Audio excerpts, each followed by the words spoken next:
Good morning, everybody. On this beautiful Friday, having my coffee, enjoying it, going through some news and information. And what do I see?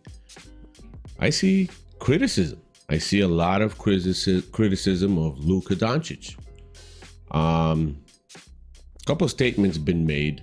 One was by Stephen A. Smith, and a much stronger one made by Skip Bayless himself. So we all know that Luka Doncic is about to sign a possible huge extension with the Lakers, I believe worth about $239 million. So while watching the NBA for so many years since 1990, I've seen this from so many players. And what I mean is this: a lot of players will have an unbelievable season just before signing the extension, their extension in the off season. So they have an unbelievable season the year before, and some, if they don't have that unbelievable season, they will get in shape. And that's what I think Skip Bayless is talking about. And he's literally implying that this whole Luka Doncic transformation has been spurred on by him wanting to have the Lakers offer him that $239 million extension. And he says it's done as a crash diet, that Luka Doncic is doing this in a way which cannot be maintained long term, in his opinion. And we, from what I read, what we saw Luka Doncic say, I know that one of his major parts of him losing that weight and getting in that shape is changing his diet, and especially having a long fasting window, which is 16 hours of not eating and 8 hours of eating. And I've fasted before to lose weight. I'm an eater. I like to eat. I have fasted before. It works wonders, and it works pretty fast if you stay like really on top of it. Stay to the fasting window and then stay to not eating basically shit foods. So it does work fast and it does work wonders. But when you're used to all of your life to eat a certain way, it's very hard to stay to that fasting window nonstop. So what I believe Skip Bayless is implying here, that he's putting in the work and he's staying in that to get in that best shape of that he could possibly get. But once he signs that extension within the next few months or whatever, in Skip's opinion, Luka will be back to his, old self. He will gain the weight back. It'll bounce back on him, and it just won't last. So let me play the soundbite from Skip Bayless for you, and I'm also going to play you a soundbite from Stephen A. Smith, who basically says, listen, it's beautiful that, you look this way and you're working hard and all this, but let's see how this transfers into the actual gameplay during the season and possible playoffs. Now, there's one more thing you got to know. Skip Bayless also implies that the photos that we see in Men's Health could have been potentially doctored, but we've also seen videos of Luka, at Dykeman Park, and other locations, and he does look thin. So I don't think that's necessarily true, but Skip does imply it. So let me play you those two of those clips. Hold on. I'm sorry, and I really hope I'm wrong about this, but I smell a rat I'm talking about a soon-to-be fat rat. Again, maybe not fat, but chunky fat, portly fat, Luka fat. I'm talking about Luka Doncic. Now, hold on just a second. Out of nowhere, Luka Doncic, just before he's about to be eligible on August the 2nd for his first big supermax from the Lakers, 4 years, $223 million, out of nowhere, bolt of lightning, Luka is on the cover of Men's Health, looking even more ripped than I am. Out of nowhere, fat Luka has gotten svelte, dare I say. Looks great in the pictures. And out of nowhere, 2 reporters from Men's Health have spent some time with Luka and his team of 2 trainers and a new nutritionist at his favorite destination, his off-season resort site that he goes to in Croatia, where they shipped in all the right exercise equipment, and they put Luka through a boot camp, which is detailed in the Men's Health article, which led to, just the other day, Luka's first ever morning TV show appearance here in the States, this one on the Today Show, to talk about his new body, the new man, Luka. And this after he was shamed by his coach after the Lakers unceremoniously got gentlemen swept by the Minnesota Timberwolves. And Luka now likes the way he looks.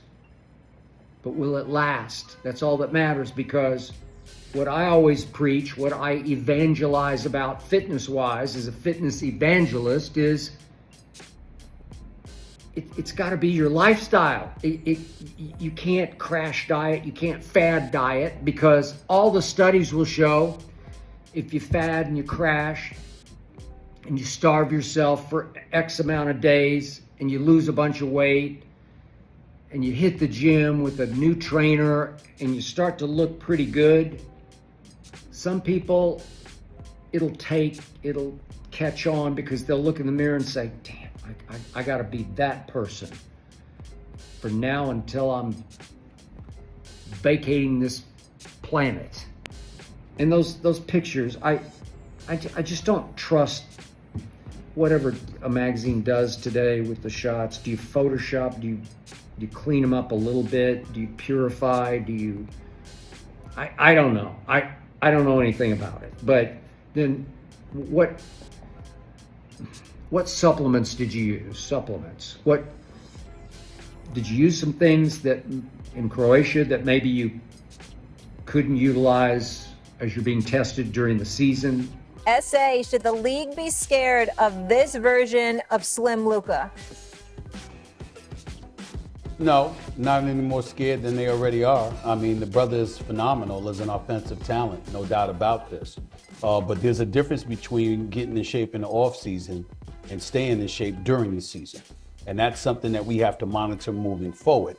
The conditioning is obviously imperative, but does that mean you're going to move without the ball instead of standing around to receive it? Does it mean that you're going to up your efforts continuously on the defensive side of the ball? That's where it's going to really, really show.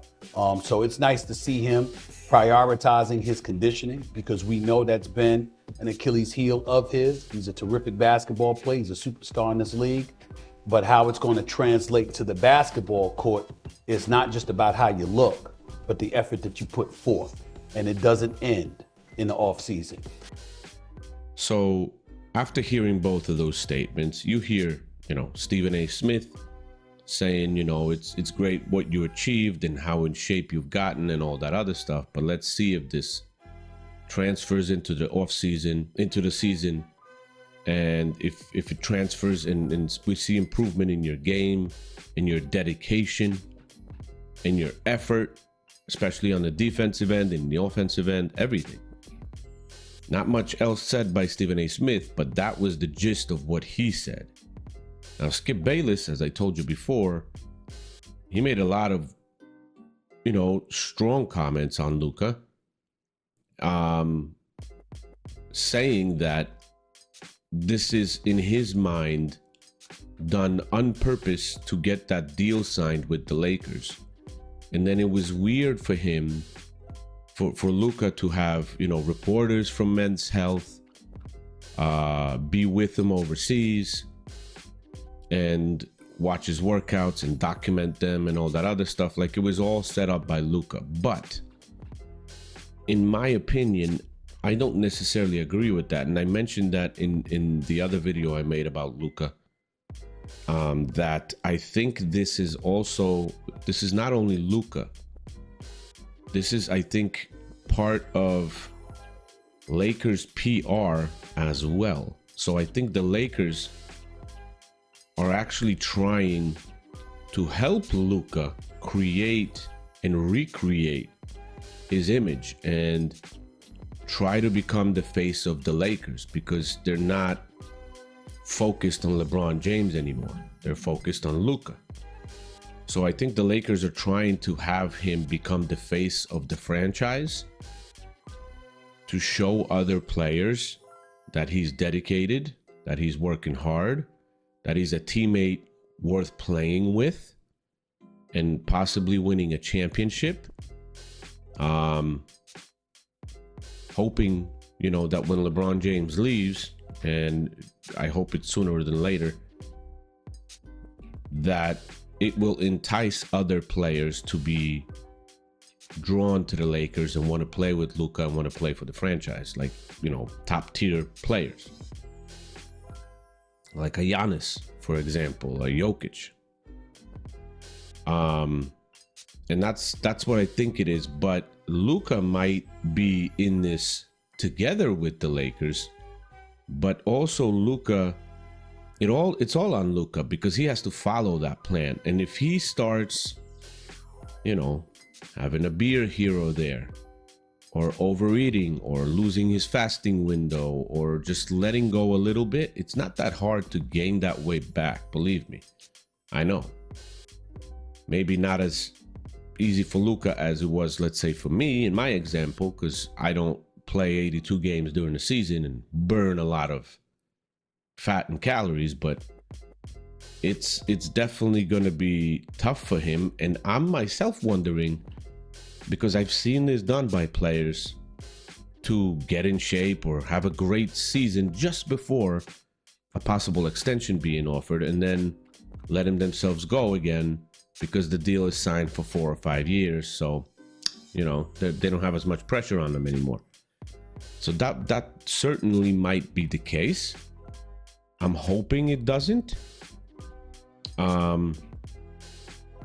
And I guess let's just watch the Lakers during the season, watch Luka during the season, and see what he's going to show. I mean, there's a lot of potential for him to be MVP of the season if he keeps in that shape and he dedicates everything he possibly can towards basketball and the Lakers.